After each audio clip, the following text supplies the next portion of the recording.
sang Jésus-Christ, toi les rochers d'âge qui a été frappé pour nous. Seigneur Jésus, pour nous donner les vertus thérapeutiques de la parole et de notre rédemption. Toi, le bouclier de notre foi, tu es la base, Seigneur éternel, de notre adoration. Ce soir, nous avons encore toute la gratitude à manifester, ô Dieu, à ton être suprême, pour tout ce que tu as fait pendant la journée. Seigneur, pour tout ce que tu as accompli, Seigneur Jésus-Christ, en notre faveur. Nous avons parcouru, nous avons traversé autant de pièges, mais voilà, ô Dieu, il t'a plu de nous tirer de là.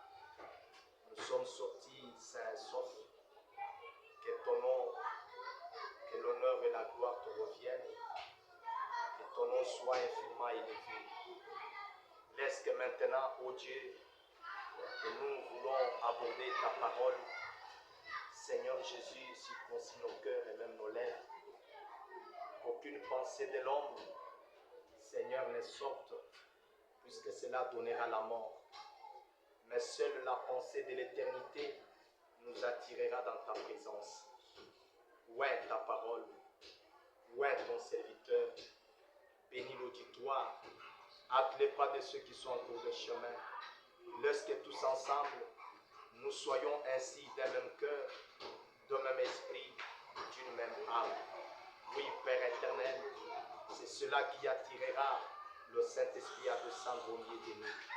Qu'il en soit ainsi, nous t'avons prié, cher Fils de Dieu, dans le nom de Jésus-Christ. Amen. Que Dieu vous bénisse. Je vais prendre le livre des psaumes. La Bible dit, au verset 7, tu fais de nous un objet de discorde pour nos voisins. Nos ennemis s'éraillent de nous. Dieu des armées, relève-nous. Fais briller ta face et nous serons sauvés. Tu avais arraché de l'Égypte une vigne.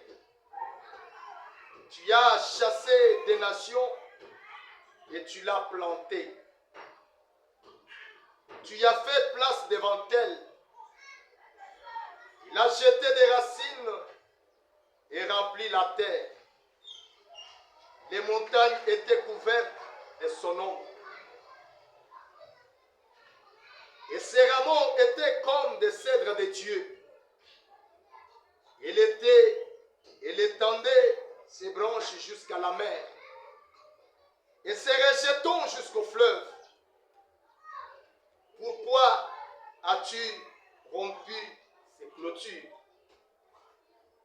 en sorte que tous les passants la dépouillent? Amen. Que Dieu bénisse sa parole.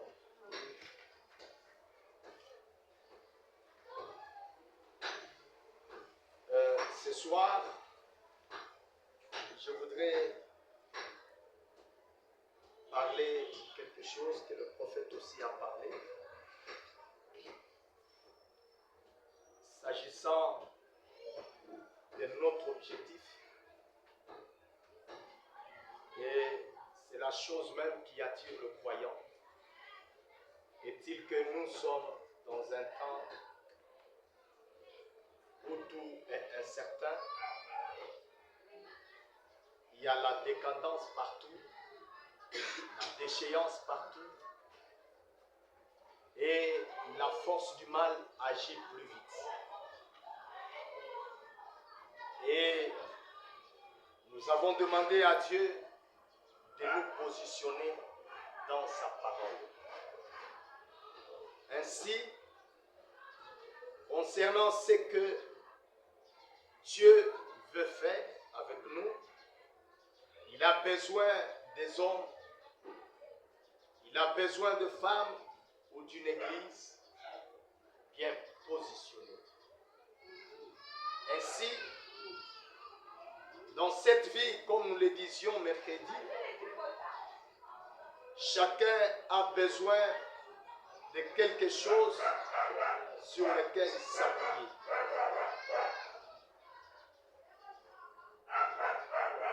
Que ce soit dans le travail, que ce soit dans le mariage, que ce soit dans l'église, dans la vie chrétienne, dans chaque domaine. Frère Branham nous a dit qu'il nous faut à tout prix un absolu. Quelque chose sur lequel vous pouvez faire recours en temps de détresse, en temps difficile, au moment où vous avez multiples situations autour de vous. Je sais que Frère Branham nous a dit, et il nous a pointé quelque chose de meilleur que Paul avait, c'était Christ. Paul avait un absolu, et bien avant tout ce temps, lui qui était meurtrier, lui qui était un homme qu'on pouvait malmener par la religion pour traquer le chrétien, mais bien, quand il a eu son véritable absolu, il s'est accroché dessus, et bien, la chose qu'il a été à affronter la vie, à affronter les forteresses et à affronter l'ennemi, le diable. Chers amis chrétiens, vous ne pouvez jamais combattre les esprits si vous n'avez pas votre arrière-plan, un appui, si vous n'avez pas un véritable absolu, quelque chose sur lequel vous appuyez. Et c'est cette chose-là que nous disions, la chose à qui vous pouvez parler et qui peut vous répondre. Et ce soir, je voudrais commencer quelque chose. C'est la prédication du prophète. Il l'a prêché le 20 septembre 1959. Il a prêché « Planter la vie et où la planter ». Je vais essayer de parler puisque nous allons continuer avec ceci. Frère Branham a prêché cette prédication avant 1959. Il en a prêché, je crois, 2 fois. La vraie vie et la fausse vie. Et en 1959, le prophète vient parler de planter la vie et où faut-il la planter. Dieu a pris plusieurs reprises, il a comparé son peuple, ses enfants, son église, aux aigles. Il l'a comparé à un arbre qu'on peut planter près d'un courant d'eau. Il l'a comparé à plusieurs reprises à une femme. Eh bien, ici, il identifie l'Église, le croyant, ou même Christ, à une vigne. Et quand on parle de la vigne, cela renvoie à Jésus-Christ, cela renvoie aussi à son Église, le croyant. Et vous savez, nous avons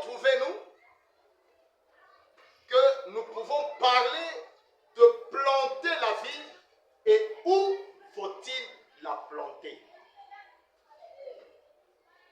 Naturellement, quand vous avez de plantes, chaque plante correspond à une saison, à un sol, et chaque plante exige de l'humidité.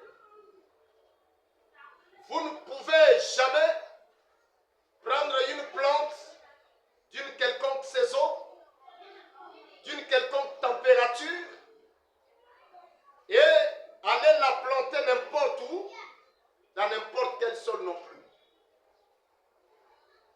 Eh bien, cela doit correspondre au sol, cela doit correspondre à la saison, à la température qu'il y a, et cela exige de l'humidité. Ou sinon, vous allez voir la plante fanée jusqu'à ce qu'elle va être tuée, elle va mourir, elle va disparaître. Pourquoi? Puisque on n'a pas suivi les normes dans ces domaines pour planter la plante. Et dans le domaine spirituel, il y a des normes, il y a des principes que nous sommes censés observer et remplir. Dieu compare le croyant. Dieu compare le croyant à une vigne. Dans la Bible, il dit, tu fais de nous un objet de discorde. Ce sont les Israélites qui parlent. Ils sont en train de pleurer à Dieu. Nous sommes un objet de discorde pour nos voisins. Et nos ennemis se raillent de nous. Ils étaient devenus un sujet de mépris, de raillerie et de moquerie. Où est leur Dieu? Il les a abandonnés. Où est-il? Il les a quittés. Eh bien, David écrit, Dieu des armées, relève-nous, fais briller ta face, et nous serons sauvés. Tu y avais arraché de l'Égypte une vigne, tu y as chassé des nations et tu l'as plantée. Or, vous savez que David, en parlant, il fait mention d'Israël. Et Israël était dans l'esclavage en Égypte.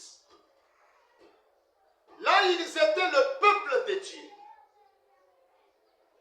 Le peuple béni de l'Éternel. Ils étaient sous le fardeau.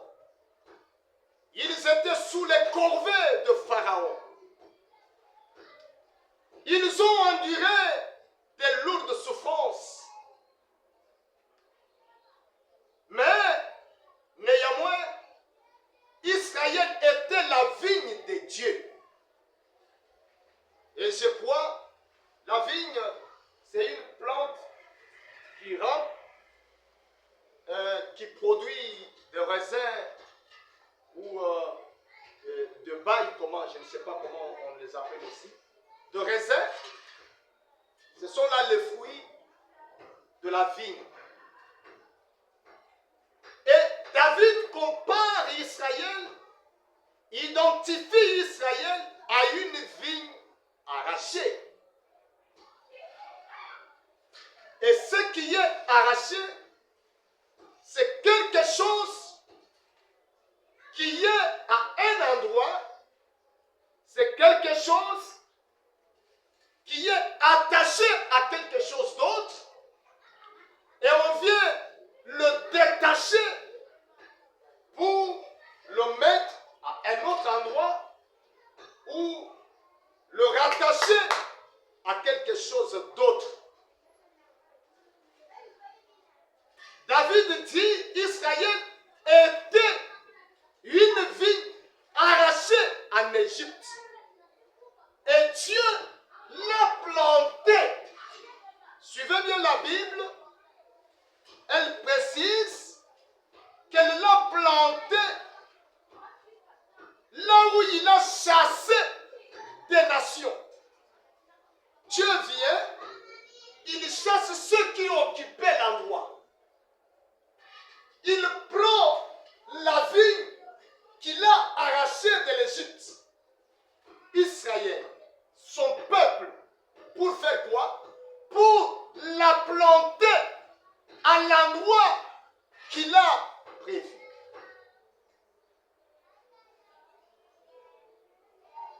Tu as fait place devant elle, devant la vigne. Elle a jeté des racines et rempli la terre. Donc, la vigne qui a été plantée, qui a été d'abord arrachée,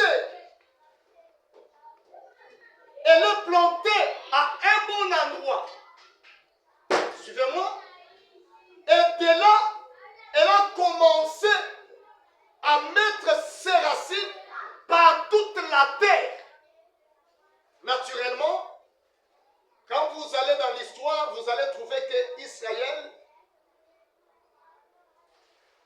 étant une nation de Dieu, à un certain moment, Israël est devenu multiple sur la terre.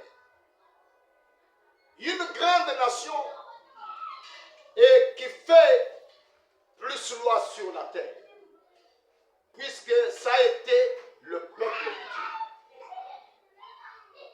Dieu. Et Israël s'est élargi par toute la terre. Ses racines. Et naturellement, cela trouve de l'explication que Dieu prend Israël spirituel de quelque part où il l'arrache et vient planter Israël et commence à mettre ses racines. La Bible dit, tu l'as planté et il a rempli la terre. Les montagnes étaient couvertes de son ombre. Et ses rameaux étaient comme des cèdres de Dieu. Qui l'a? La vigne Israël. Est-ce que je me fais entendre? Est-ce que je me fais entendre? Nous voyons que Israël, ou la vigne de Dieu, qui a été détachée ou arrachée quelque part, on vient la planter à un autre endroit, un endroit nouveau, et commence à poser ses racines, commence à émerger, commence à progresser. Et l'ombre de la vigne couvre toute la terre. C'est que toute la terre reçoit l'ombre de la vigne de Dieu. Et dans la Bible, on fait mention de deux vignes. Il s'agit de la vraie vigne et de la fausse vigne, autrement la vigne sauvage. Mais ici, nous parlons de planter la vigne de Dieu.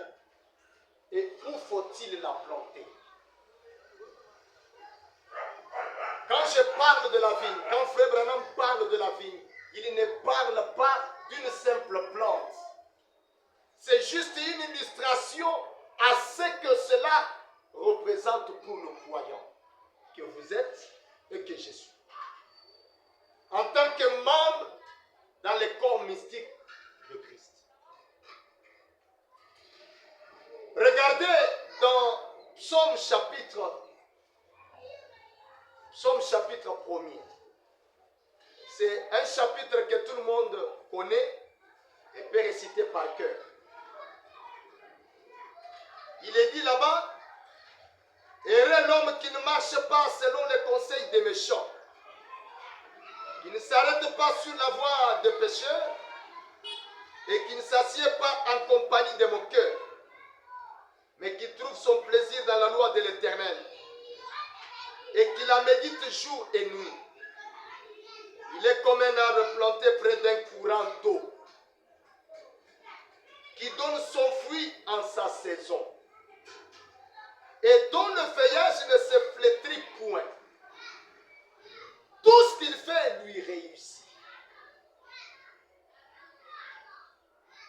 Il n'en est pas ainsi des méchants. Ils sont comme la paille que le vent dissipe. C'est pourquoi les méchants ne résistent pas au jour du jugement, ni les pécheurs dans l'assemblée des justes. Car l'Éternel connaît la voie des justes, et la voie des pécheurs mène à la ruine. Le même David revient et il parle encore d'un homme qui est près des courants d'eau. Est-il que cet arbre est à un bon endroit? Voilà, la Bible précise qu'il porte des fruits en chaque saison. Et ce feuille ne se flétrit point. Amen. Tout ce qu'il fait lui réussit. Amen. Ça, c'est le type d'un véritable croyant. Oh, l'eau est le type de la parole. Amen. Et la parole est Dieu. Donc, la vigne, quand elle est à un bon endroit, il y a possibilité d'émerger, de mettre encore davantage ses racines sous le sol. Et il y a lieu de porter les fruits en chaque saison. Ne peut jamais flétrir, ne peut jamais sécher. Ainsi, il y a un homme qui dit dans la même prédication, planter la vigne et où la planter. Il parle que regardez Israël, pendant qu'il était en esclavage, Dieu a envoyé Moïse. Moïse est parti pour libérer Israël. Vous allez voir que Dieu, en envoyant Moïse, il lui a donné quelques signes et il lui a dit ce qui devait arriver avec son bâton, qui allait devenir un serpent. Mais il n'a pas dit à Moïse que pourquoi le serpent, ou plutôt le bâton, allait devenir le serpent. Et il ne lui a pas dit que quand tu y arriverais et qu'ils vont poser tel acte, tu feras ceci ou cela non plus. Regardez qu'il lui a dit, jette les bâtons. Et Moïse a jeté les bâtons, cela est devenu serpent. Ceci n'est pas la queue. Il l'a fait, cela est redevenu le bâton. Point barre. Il ne lui a pas dit qu'il y aura là, tu vas croiser Janès et Jambres non plus. Ils vont aussi sortir leurs serpents. Mais Moïse arrive, il se trouve devant Janès et Jambres. Lui a manifesté ce que Dieu lui a dit. Jette le bâton. N'est-ce pas? Quand il jette le bâton, il voit cela devenir le serpent. Et tout le monde était stupéfait. Le signe que Dieu lui avait donné. Subitement, Janès sort et Jambres. Il jette aussi les leurs. Mais c'était une surprise pour Moïse de voir son serpent avaler le serpent de Janès et Jambres. Et quand il ressaisit le bâton ou le serpent, cela redevient le bâton. C'est que Moïse a véritablement vaincu la puissance des Égyptiens. Pourquoi? Puisqu'il a été au préalable dans la présence de Dieu. Alléluia. Dieu l'a oué de son esprit et il l'a envoyé pour une mission. Et quand il arrive, il doit manifester les signes de sa commission. Et frère dit, le serpent de Moïse a englouti le serpent des autres. Au point 37. Il a pu ramasser cela dans sa main et le serpent des autres était à l'intérieur de ces bâtons-là. Frère Madame dit, ce que le diable fait est un mythe. N'est-ce pas? Ce que Dieu fait est réel. Par conséquent, j'aimerais que ceci pénètre profondément dans le cœur. Quand Dieu sauve un homme, il est sauvé. Ne vous souciez donc pas de rétrograder. Vous ne le pouvez pas. Ce que Dieu fait est éternel. Vous allez remarquer, Moïse, quand il est parti, il fait quelque chose, un miracle. Et là aussi, on imite. Mais vous allez trouver que ce que Moïse faisait était authentique. Et que ce qu'il faisait était de l'imitation. C'était une forme de mythologie. Ainsi, le diable peut tout travailler et vous faire croire que vous êtes sauvés. Mais quand Dieu vous sauve réellement, vous avez cela pour toujours. Parce que vous avez la vie éternelle. C'est Jésus qui l'a dit. Eh bien, Dieu a arraché cette vigne de l'Égypte et tu l'as apportée. Tu l'as plantée à un bon endroit. C'était Israël, le peuple de Dieu. Tant qu'ils étaient là, en Égypte, Israël n'était pas encore l'église de Dieu. Puisque l'église veut dire appeler à sortir. Mais ils étaient encore en Égypte. Là, ils étaient un peuple de Dieu. Et ils devaient sortir pour aller quelque part. Dieu devait les arracher pour les planter quelque part.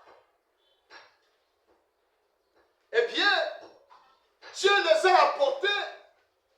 Tu l'as planté à un bon endroit, c'était Israël, le peuple de Dieu qui était en Égypte. Ils étaient une bonne vigne. Ils étaient les élus de Dieu.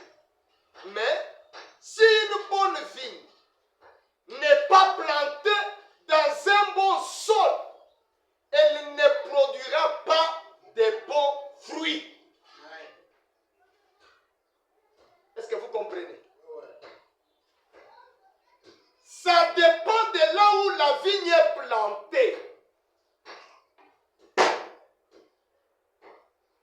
C'est ce qui déterminera les produits de la récolte.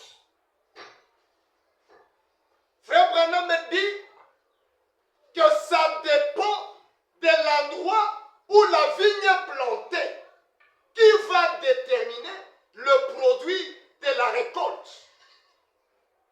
Vous prenez une semence, vous la plantez dans un sol qui n'est pas fertile. Et vous allez quelque part, vous attendre à un bon produit, à une bonne récolte. Vous n'en aurez pas. Puisque au préalable, vous n'avez pas rempli les critères et vous n'avez pas fait un bon choix de l'endroit où vous devez planter votre vigne, votre semence. Et le croyant est une vigne. Son progrès spirituel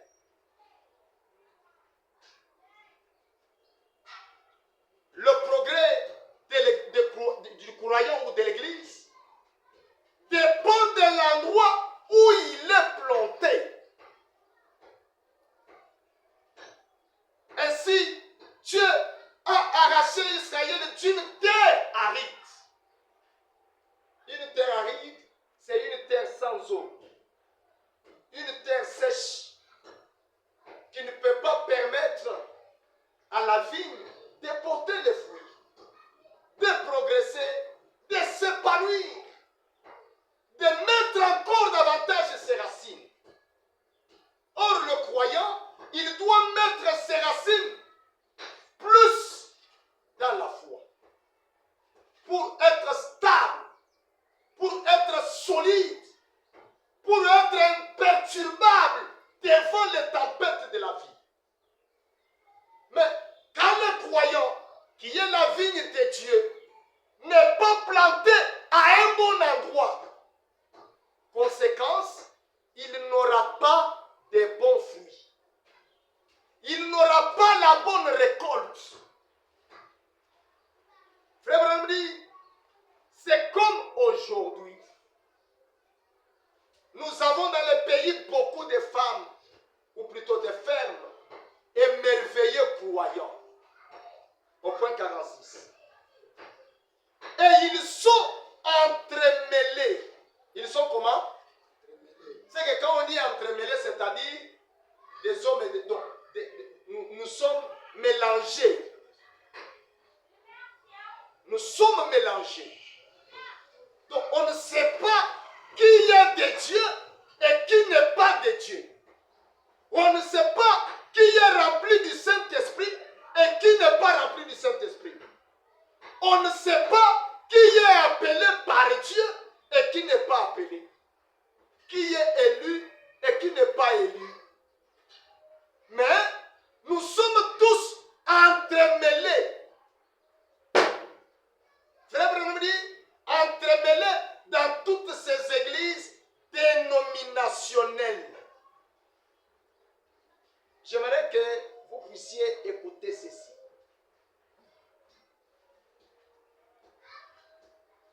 Frère Branham continue à dire, entremêlés dans toutes ces églises dénominationnelles. Ils viennent de différentes dénominations et de différentes couches sociales.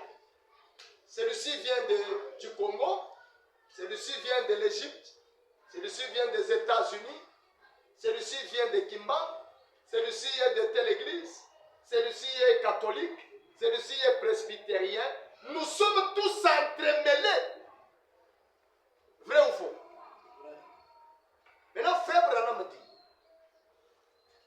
c'est pourquoi, dans mon ministère, jamais je n'ai essayé à aucun moment de rejeter quelqu'un ou une quelconque dénomination, parce que dans toutes ces dénominations, il y a des bonnes gens. Alléluia. Toi, tu peux voir quelqu'un en pantalon, peut-être d'une église, je ne saurais pas citer le nom, et tu dis d'emblée, elle est païenne. Oui, c'est toi qui dis. Mais elle peut être une vigne de Dieu, mais justement plantée à un mauvais endroit. Quand elle sera dans un bon endroit, elle va refléter ce à quoi Dieu s'attend de lui. Il peut être un meurtrier.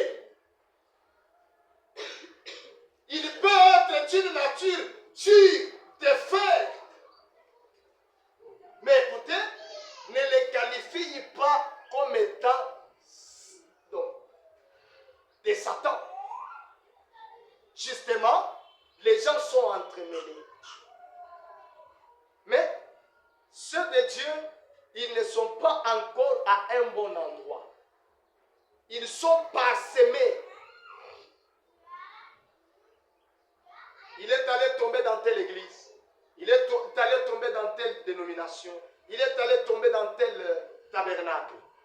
Mais à un certain moment, Dieu va les réunir à un bon endroit pour qu'ils manifestent quelque chose de la nature divine. Frère, on continue. Il dit, dans mon ministère, jamais je n'ai essayé à aucun moment de rejeter quelqu'un ou une quelconque dénomination, parce que dans toutes ces dénominations, il y a des bonnes gens. Ce sont des gens appelés et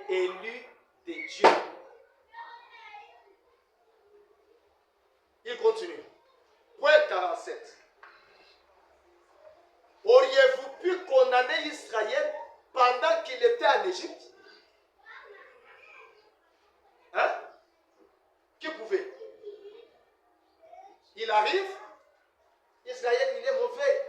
Il a fait ceci, il a l'esclavage, puisqu'il a fait cela, puisqu'il a fait cela, puisqu'il a fait cela. Tout ce que tu vas faire, tout ce que tu auras à dire, peu importe ce que tu vas voir. Regardez, Pharaon par la fenêtre, lui, il voyait que c'est un peuple sous son esclavage.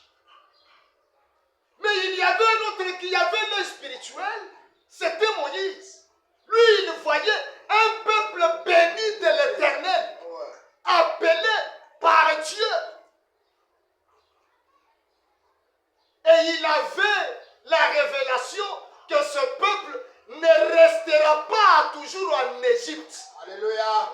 Et je veux dire, tu ne resteras pas toujours dans le péché. Amen. Amen. Dieu va t'arracher de là pour te planter à un bon endroit afin de germer, afin de bourgeonner, afin de fleurir. Il dit, auriez-vous condamné Israël pendant qu'il était en Égypte? Il s'y était simplement mal pris. Leur péché les avait séparés de Dieu. Voilà pourquoi David pleure ici. Seigneur, tu as fait de nous objet de moquerie par rapport à nos voisins. Nous sommes devenus sujets de raillerie. Pourquoi? Puisque Dieu, à cause du péché, il s'est retiré d'eux. Et à cause de la famine, ils sont allés tomber en Égypte. Un pharaon qui ne connaissait pas Joseph est venu. Il a dit, qui sont ces gens? On les a arrêtés et on les a pris sous l'esclavage. Et les voilà, eux, le peuple de Dieu, en train de travailler pour des gens dans une terre aride, l'Égypte. Et Frère Branham a toujours comparé l'Égypte par moment au monde. Il dit que auriez-vous condamné Israël pendant qu'il était en Égypte? Il s'y était simplement mal pris. Leur péché les avait séparés de Dieu. Ils avaient été plantés en Égypte. Plantés où? C'est ce qu'il faut comprendre. Plantés en Égypte. Et ce soir, nous pouvons être plantés en Égypte, sans le savoir, spirituellement parlant. Plantés dans une souffrance spirituelle, dans une pauvreté spirituelle, à cause du péché, à cause de l'incrédulité. Frère Madame continue au point 48. C'est ainsi pour beaucoup de gens qui sont dans des églises aujourd'hui. Qui sont où? Dans des églises. Des bonnes gens. Seulement plantés au mauvais endroit. Aujourd'hui, les gens se sont limités au simple fait de la morale. Ne bois pas, ne fume pas, ne te prostitue pas, tout ça est consort. Même un païen bien éduqué ne peut pas faire tout cela juste à cause de la bonne morale. Certains sont allés plus loin pour comprendre que la sainteté, c'est la propreté. Il faut être bien habillé en cravate. Et cela est devenu une religion. Et plusieurs aujourd'hui sont enracinés dans des dogmes, dans une religion, dans des tabernacles. Chez nous, on ne fait pas comme ça. Chez nous, on ne fait pas comme ça. Ce sont les dogmes. Il n'y a qu'une seule chose qui s'applique aux croyants, c'est la parole. Pas les dogmes des gens, pas les dogmes des églises. C'est ainsi que beaucoup de gens qui sont dans des églises aujourd'hui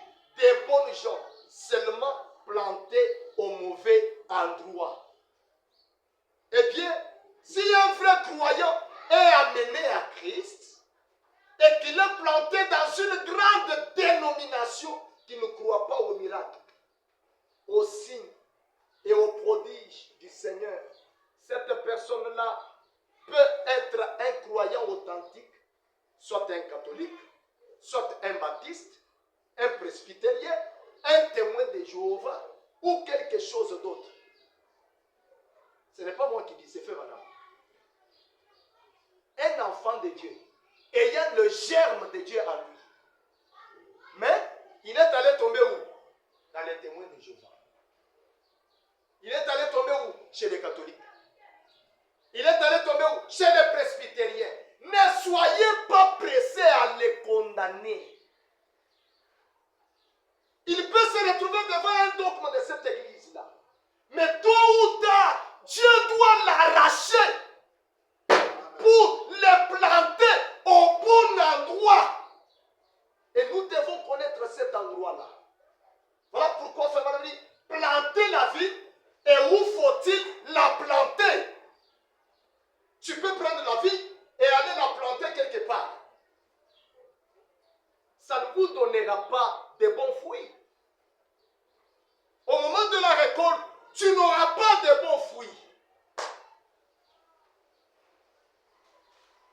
Et je vais dire aussi en passant qu'il y a des gens, quand ils sont connectés au cordon ombilical d'un certain ministère, vous les voyez progresser financièrement, spirituellement et consorts. Mais ici, c'est l'aspect spirituel que nous parlons. Frère Branham dit, une vigne authentique de Dieu, mais les credos dénominationnels empêchent la vie de ces ceps-là. Il ne peut pas porter son fruit. Il sera un homme stérile. Pourquoi? Il est à un mauvais endroit. Nous allons nous examiner aussi. Je suis une vigne de Dieu. Est-ce que je suis au bon endroit pour porter le fruit? Ou sinon nous devons être arrachés comme Israël de l'Égypte vers l'endroit.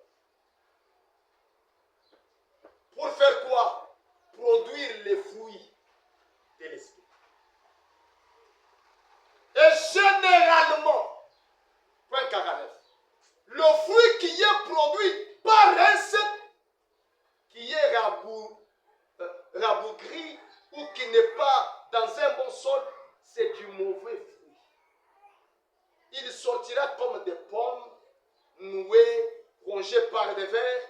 C'est à la portée de tous les insectes. La vigne qui n'est pas un bon endroit, quand il essaye de produire des fruits, c'est à la portée de tous les insectes. Ils vont ronger le fruit. Une bonne vigne saine n'a même pas été arrosée.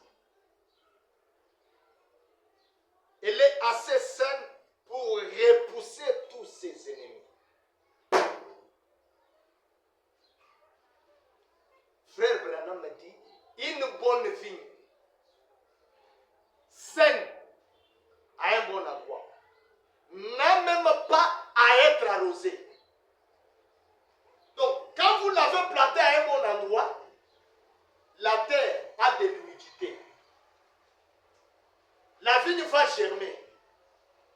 Comme David dit dans Psaume chapitre 1, comme un arbre planté près d'un courant d'eau, il porte des fruits en sa saison.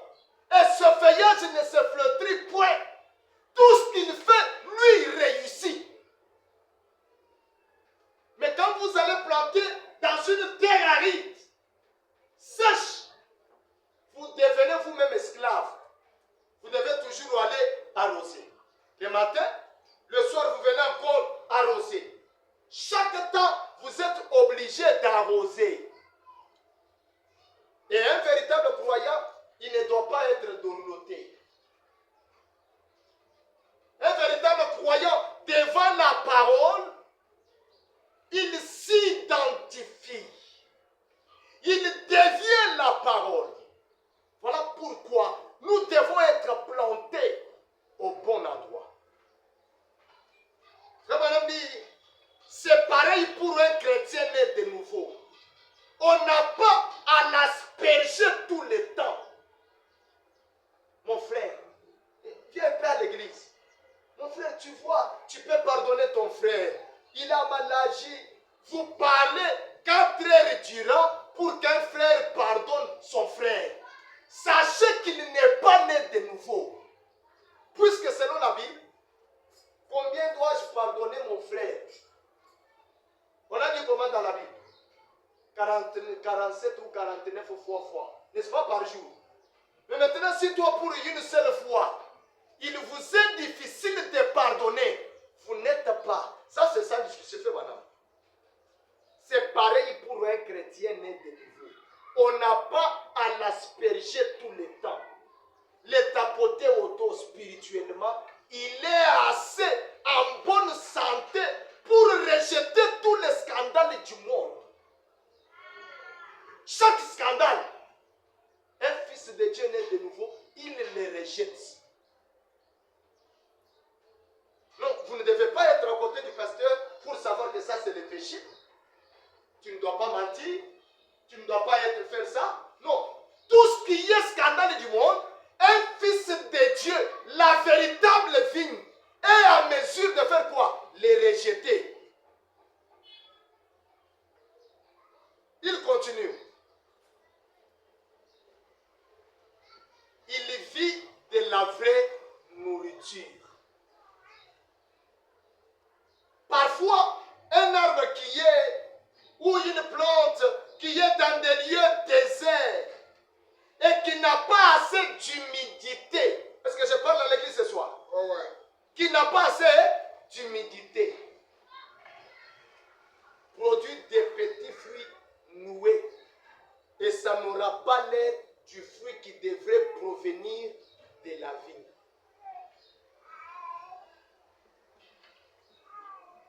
Les actes qu'on pose, les paroles que nous posons, cela est le reflet de notre position spirituelle.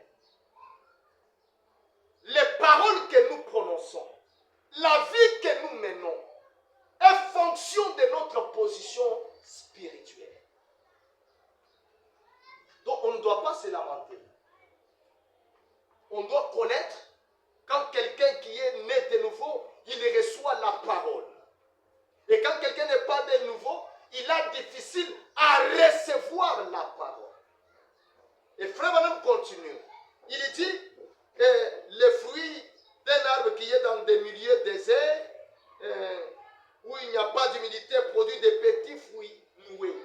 C'est-à-dire quand il veut faire du bien, c'est un peu là dans une mesure. Ça n'aura pas l'air du fruit qui devrait produire ou provenir de la vraie vie. La façon que je vais pardonner, est-ce que je vais oublier? Bien que je ne peux pas oublier comme Dieu. Mais est-ce que je vais pardonner?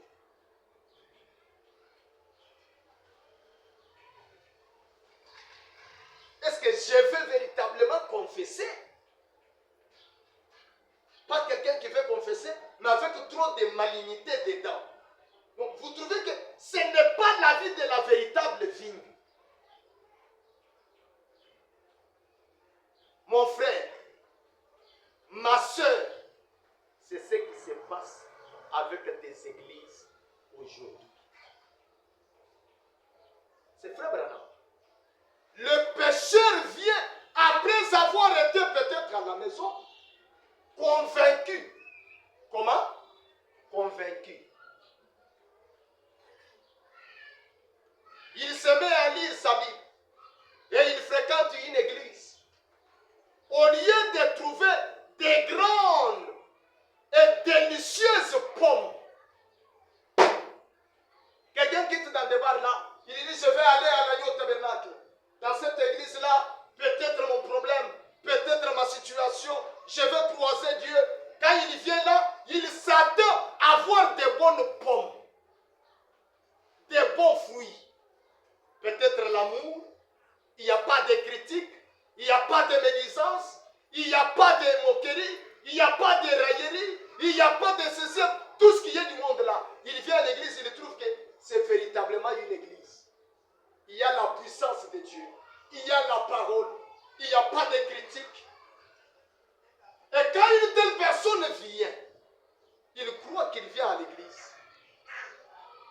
Frère Branham dit, au lieu de trouver des grandes et délicieuses pommes ou des grands, la vie du Seigneur Jésus reproduite dans l'église, on trouve des petites pensées noueuses, rongées par des vers, frappées par des fléaux de dénomination.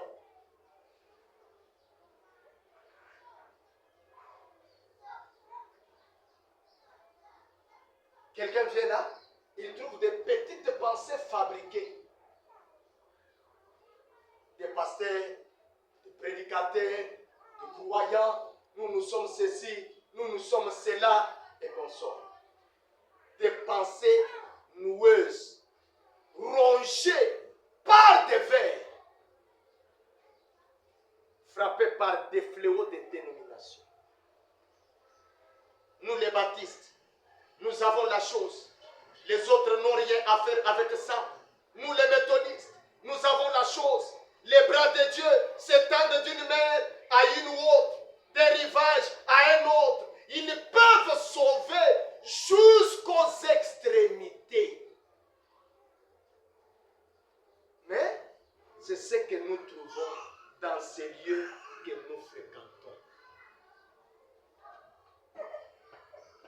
Des croyants faibles, sans soif de la parole.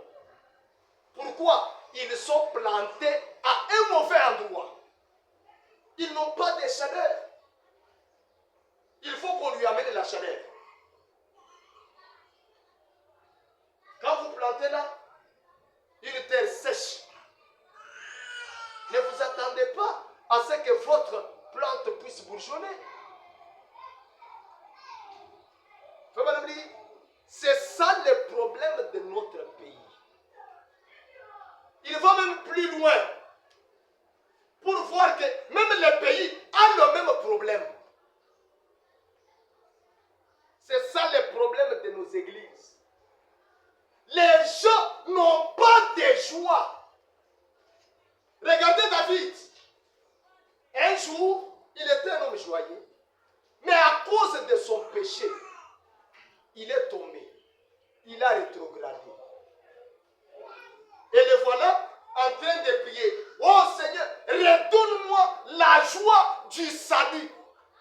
Il n'avait pas perdu le salut, mais il avait perdu la joie du salut. Et frère me dit, il en est ainsi pour beaucoup d'églises. Les gens n'ont pas assez de joie. Et la joie du Seigneur a quitté. Comme il a été écrit une fois dans les Écritures, le mot hébreu, ikabod, qui signifie la présence du Seigneur a quitté.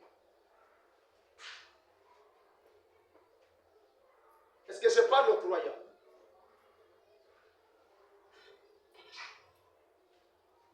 Frère Branham dit, c'est le cas pour nos églises. Parce que nous avons abandonné les fondements originels. Et nous nous sommes placés dans des credos et des dénominations. Et nous avons laissé les choses du monde faire sécher notre expérience avec Dieu. Toi qui allais à l'église avant, toi qui priais beaucoup, toi qui avais la soif de Dieu, toi qui Dieu accompagnait par des prodiges, mais te voilà aujourd'hui entremêlé à des choses du monde. Oh, venez avec moi en Arizona. Je vais dire, laissez-moi vous amener au désert.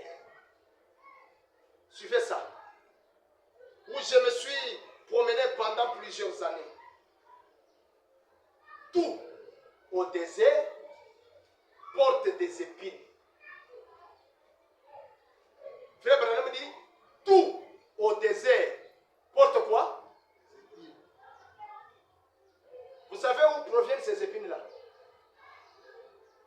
Les plantes qui sont dans les déserts. Vous savez pourquoi elles portent des épines? Vous ne savez pas. Frère Branham va nous dire. Il dit, porte des épines. Chaque petite plante que vous trouvez, ne vous en approchez pas. Ruka Monoguni, Gashek, Wajumu, Katini Meva. When we get a chance, Meva Jabu. Kasson Sakonsu, Kamuchie, Kajanunike.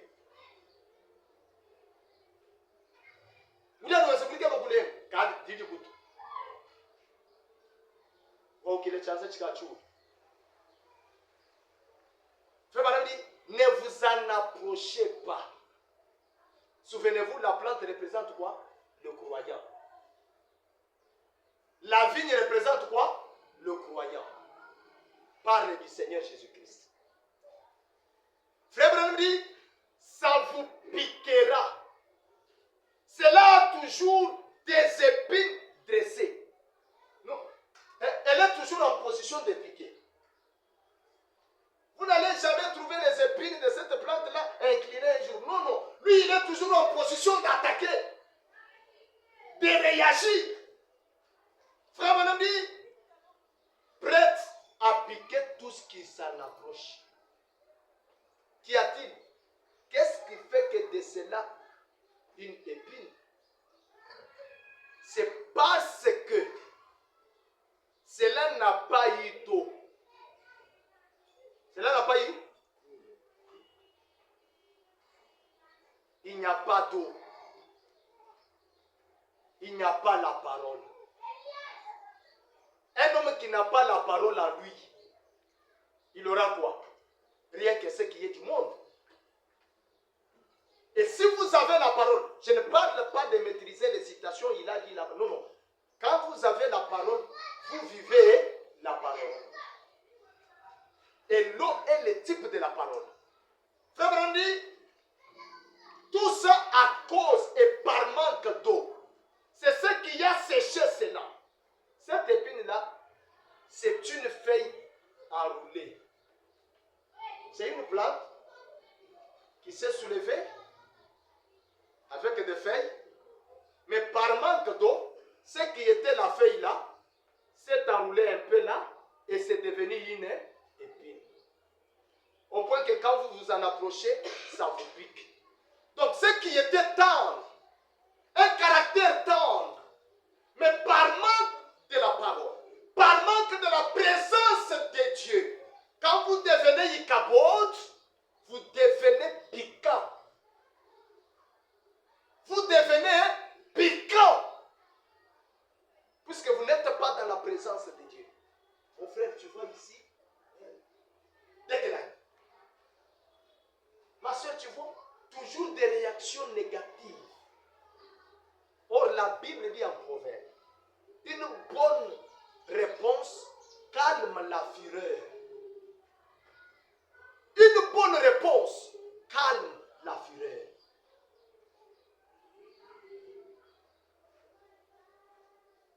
C'est ce qui a séché cela. Cette épine, c'est une feuille enroulée par manque d'eau. Cela devient une épine. C'est pareil pour l'église aujourd'hui. Quand l'église s'éloigne de la fontaine de la vie, quand le frère s'éloigne de la fontaine de la vie, le frère s'éloigne, la sœur s'éloigne, les croyants s'éloignent, les pasteurs s'éloignent. Frère Branham dit, quand elle s'éloigne du Seigneur Dieu, alors cette personne devient une épine. Au lieu d'être une feuille tendre, une plante charmante et délicieuse, vous devenez une épine. Pourquoi? Parce que vous avez été planté à un mauvais endroit. Il n'y a pas d'humidité. Il n'y a pas d'eau. Dieu n'est pas là. Et tout ce que vous allez avoir, c'est une simple forme.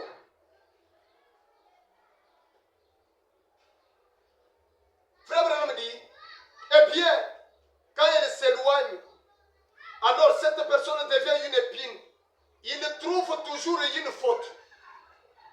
Il a fait. Il a fait. Il trouve toujours des fautes, des erreurs. Lui ne peut pas voir cette erreur-là quelque chose à surmonter. Lui, il doit toujours condamner. La vengeance n'est pas à l'homme. Ce n'est pas à nous de condamner. C'est à Dieu de condamner. Il dit, il est piquant. Un frère, quand il est en colère, vous vous approchez pour le maîtriser, il est immaîtrisable. Lui, c'est seulement ce qu'il dit là. Mon frère, regarde ici, on peut... Non, non, non, non, non. Un croyant, né de nouveau, dans chaque circonstance, il voit la main de Dieu. Amen. Puisqu'il sait que même si c'est un obstacle, Dieu lui en délivrera. Dieu ne peut pas le délaisser. Mais quand on sait qu'on n'a pas Dieu, on peut penser à tout, sauf à la parole. Aussitôt que vous vous en approchez, je suis presbytérien, je suis méthodiste, je suis un tel. Ne me parlez pas de cette histoire-là. C'est une épine. Il n'a pas de fruits. Il n'a pas de fruits. Frère, tu oses... Moi j'ai déjà 5 ans dans le message ici. Toi, tu viens à peine d'arriver. On n'a pas demandé combien d'années tu y as dans le message. On n'a pas demandé quel âge avez-vous. Mais on a besoin de voir les fruits de votre repentance.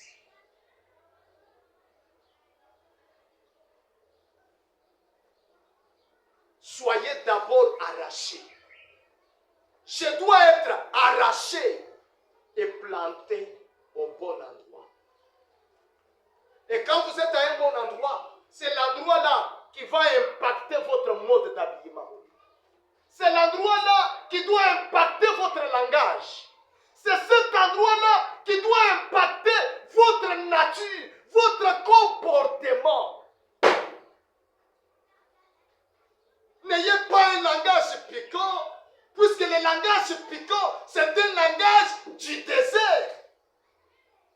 Le langage du désert, qui prouve qu'il n'y a pas la parole, il n'y a pas d'humilité. Le Seigneur n'est pas là, c'est déjà Ichabod. Et frère Branham me dit bien avant, il ne faut pas fréquenter, vous en approcher de cette plante-là, puisque ça va vous piquer. Vous allez là, pensant que non, je peux aller voir mon frère, nous pouvons parler bien, faire une bonne communion, mais pendant que vous échangez des mauvaises paroles, ce sont des critiques, ce sont des railleries, ce sont des ceci et cela. Pourquoi vous vous êtes approché d'une plante dans un désert qui a des épines? Une vie piquante, un comportement piquant. Prenez cette même plante, frère Branham dit, le cactus, et plantez-la dans une terre qui a beaucoup d'eau pendant quelques générations. La même là, qui a des épines, amenez-la au bord de l'eau, plantez-la. Après des années, frère Branham dit, tout ce qui était épine là, ça va se dérouler. Ça va se dérouler. C'est ainsi qu'un homme, un pécheur, un homme suyé, un homme au langage dur, un homme à un caractère de fer, quand vous l'amenez dans la présence de Dieu, il va bourgeonner. Il aura un langage de douceur. Il va refléter la parole. C'est cela que l'Église doit être. Pourquoi? Être planté en Christ. C'est ça le meilleur endroit. Si vous n'êtes pas entré en Christ, sachez que vous êtes dans un désert. En dehors de Christ, il n'y a pas quelque chose de meilleur. de Christ, il n'y a pas la vie. Christ est la vie. Christ est la guérison. Christ est le chemin. Christ est la puissance vivifiante. Et quand vous entrez en Christ, toute la vieille nature tombe. Alléluia. Et vous redevenez à nouveauté. Pourquoi? Vous êtes allé à un bon endroit où il y a de l'humidité. Et là, vos fruits seront en abondance. Vos feuillages seront en abondance. Et vous allez produire de l'ombrage. Vous allez produire une vie. Et vous serez arrosé tout le temps par Dieu. Oh, c'est vrai. Cette épine s'ouvrira et deviendra une feuille tendre. Ma sœur, comment tu es devenue comme ça? Toi qui répondais si vite, elle commence à répondre avec tendresse et sagesse. Elle a croisé quelque chose du jamais vécu. Portant du fruit. Frère, il y a une vigne sauvage qui pousse. Et elle pousse au milieu des créneaux. Ça, c'est la vigne du Satan. Des créneaux de dénomination. Une fois poussée, elle bloque toute la joie de l'esprit. Elle fait quoi? Elle bloque la joie de l'esprit. Frère Branham me dit, et la chose suivante, vous savez, cette vigne-là est morte.